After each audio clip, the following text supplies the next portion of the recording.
Hi, I'm Jack. Today, I want to tell you a story about how one decision can change the lives of multiple people. It isn't a decision of the country's president, some superstar, or a big ministry head. It is a decision of one very ordinary person. I've loved her since middle school. She was cute. I would even dare say she was beautiful. She had extremely short hair because she was a member of an organization that supported children with cancer. So with her hair, she sort of stood in solidarity with them. Several times a week, she went to a hospital. She played with the children, sang to them with a guitar. A few more days a week, went to her guitar class. Plus, she devoted a lot of time to developing communication skills with the children. I was proud of her, but I did not have enough time with her. She was always busy. It saddened me, and every time she advised me to find a hobby that would be useful to me or suit her interests. But playing the guitar didn't work out for me, and going to the hospital a couple of times a week is just too much for me. It was the most ordinary day. I was waiting for her near the hospital to walk her home. She did not come out for a long time. I got cold. I started calling her, and she said that she could not come down because one of the kids was very upset and didn't want to be left alone. What the hell? I also don't want to be left alone this evening. I've been waiting for you for way too long, I shouted to the phone. But she just told me to keep myself busy with something useful. I was very angry and told her she was happier to see these children than see me, and that I was tired of this kind of treatment.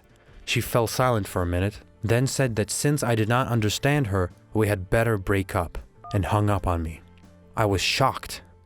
Every day until the end of the school year, I tried to make peace with her, to talk, but she refused. She believed that I was a soulless, empty person, and we had different routes to take. It just pissed me off that she left me. Me! I am a handsome guy and many girls from our school flirt with me, but she left me.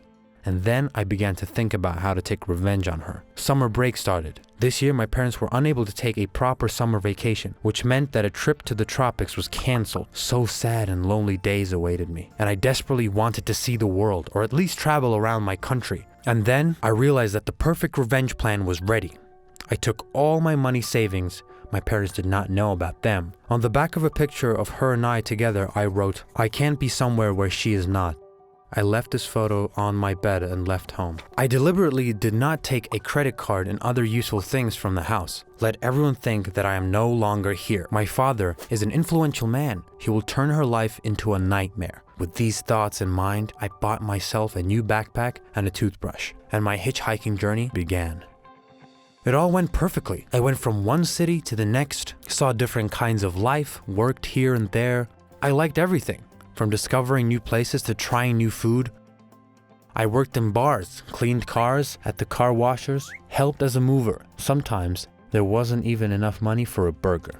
But there always were people who wanted to help me out. In one of the cities, I met street musicians and they had needed a guitar player, which is where my skills finally came in handy. I was bad at playing, but they were good teachers and I soon understood how cool the guitar actually was. One time I saw that a woman suddenly fell sick on the streets. We were near a drugstore and she seemed like she didn't have any money for medicine.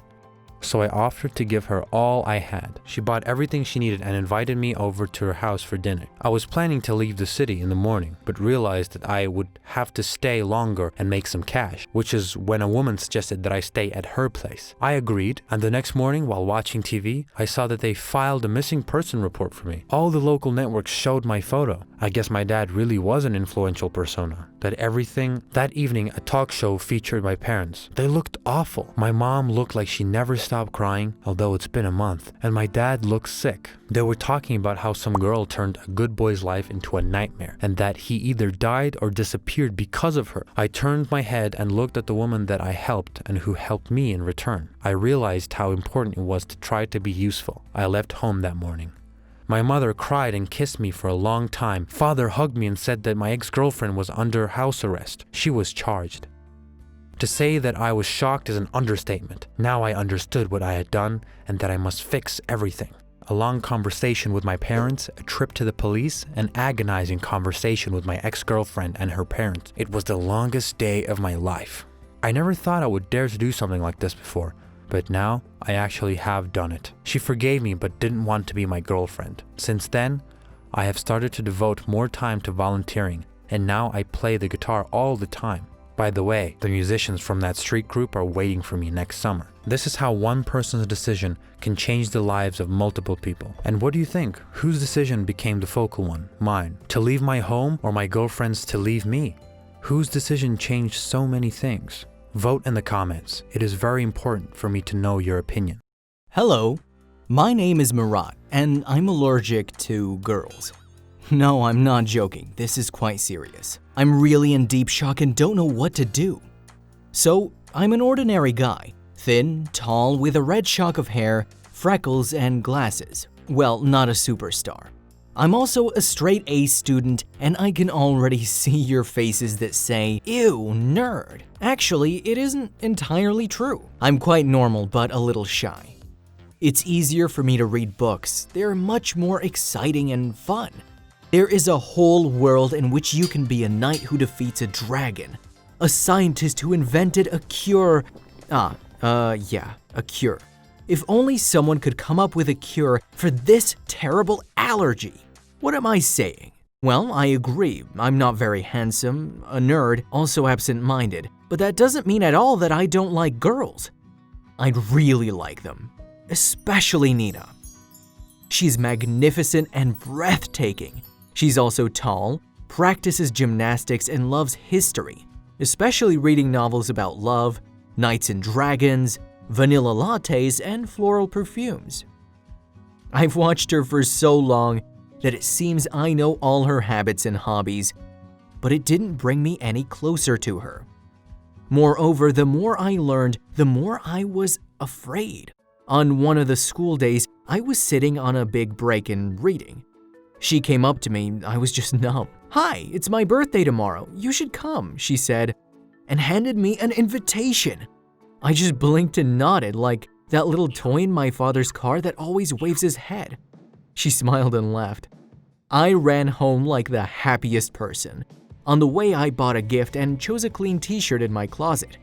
Time dragged on endlessly at school. After school, I bought flowers and went to her. My determination ended on the threshold of her house. I probably would have stood there for a long time had it not been for our classmates who also came. That evening, I still didn't dare to speak to her and went home early. In the evening, I received a text.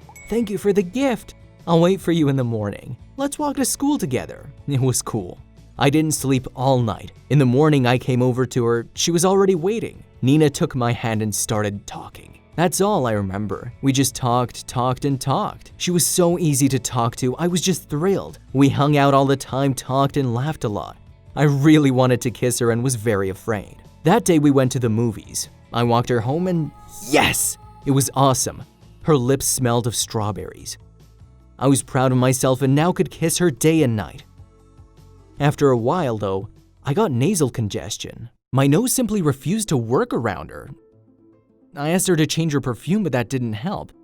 Then I got a rash. I began to wear long-sleeve shirts and kept dating her, and now I also have a constantly elevated temperature. Mom started being anxious. I remembered what had changed in my life and realized only Nina had, nothing more. So I'm allergic to love? To Nina? To her smell? I don't know, but I can't see her anymore. I stopped visiting her. She tried to find me, she called, but I just kept running away from her. Well, how can I tell her that I'm allergic to her?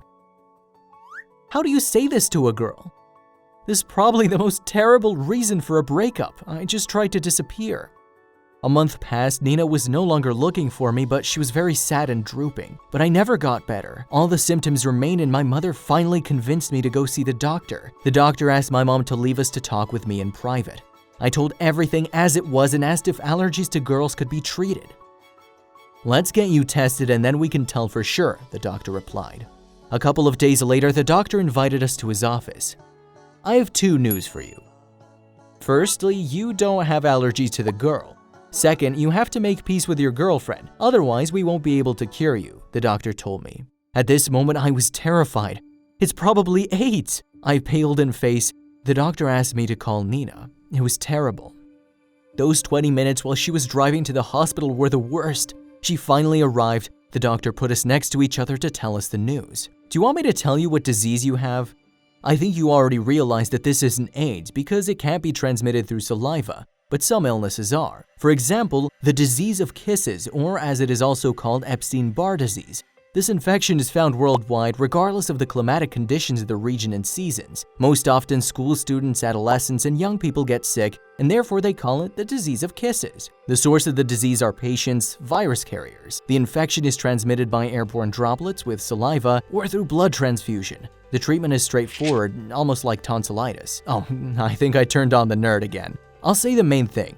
We got back together, both of us are healthy, preparing for exams, kissing, and spending time together. The primary way to prevent this is to have strong immunity, eat healthy food, spend a lot of time in the fresh air, and subscribe to this channel.